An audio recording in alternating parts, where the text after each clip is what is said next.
नमस्कार मित्रांनो, स्वागत आहे तुमचं आताच्या ब्रेकिंग न्यूजमध्ये. मित्रांनो, विदेशी इंधनावरील अवलंबित्व कमी करण्यासाठी भारत सरकारनं वाहन इंधन धोरणात व्यापक बदलाचा प्रस्ताव दिला आहे. आता E85 आणि E100 यासारखे उच्च इथेनॉल मिश्रित असलेलं इंधन आणि त्यावर धावणारी वाहनं तुम्हाला हळूहळू दिसू लागतील. विशेष म्हणजे आतापर्यंत इथेनॉलच्या वापरामुळे देशाच्या तब्बल 1,65,000 कोटी रुपयांच्या दुर्मिळ चलनाची बचत झालेली आहे. रस्ते वाहतूक आणि महामार्ग मंत्रालयानं केंद्रीय मोटार वाहन नियमांमधील सुधारणांची रूपरेषा मांडलेली आहे, ज्यामुळे देशामध्ये प्रगत इथेनॉल आधारित इंधनांचा वापर करणं शक्य होईल. या देशामध्ये आता सध्या E20 इंधन बाजारामध्ये उपलब्ध आहे. त्यापलीकडे इंधनाचा विस्तार करण्यात येणार आहे. यासाठी इथेनॉलचे प्रमाण लक्षणीयरित्या अधिक असलेल्या इंधनावरती चालणाऱ्या वाहनांसाठी आवश्यक ती कायदेशीर आणि इतर नियम तयार करण्यासंदर्भात नियोजन चालू आहे.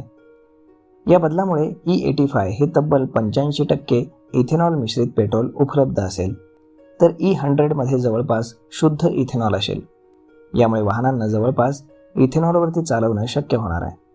सरकारनं या मसुद्यावरती जनतेकडनं प्रतिक्रिया मागवल्यात आणि त्यानंतरच यावर अंतिम निर्णय घेतला जाईल. सरकारच्या इथेनॉल मिश्रित पेट्रोल कार्यक्रमानं आतापर्यंत दरवर्षी सुमारे 4.5 कोटी बॅरल्स कच्च्या तेलाची बचत करण्यात मदत केली. तसेच 1,65,000 कोटी रुपयांच्या परकीय चलनाची देखील बचत झाली. सध्या भारत कच्च्या तेलाच्या आयातीसाठी 22 लाख कोटी रुपये खर्च करतोय. तर नीती आयोगाच्या रोडमॅपनुसार असं नमूद केलंय की मूळतः E10 इंधनासाठी डिझाईन केलेल्या परंतु E20 इंधन वापरत असलेल्या वाहनांची प्रति किलोमीटर धाव ही 1 ते 2% कमी होऊ शकते. परंतु त्या बदल्यामध्ये आपण जर इथेनॉल मिश्रित पेट्रोल आणि डिझेलचे जर दर पाहिले तर ते थोडेसे कमी ठेवताना सरकार दिसत आहे. तर मग मित्रांनो, अशा पद्धतीनं भारत आता ऊर्जेमध्ये स्वयंपूर्ण होण्याचा प्रयत्न करतोय. तर मग यावरती आपलं मत काय हे तुम्ही आम्हाला कमेंट करून नक्कीच सांगा.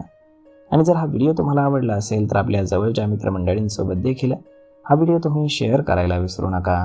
धन्यवाद.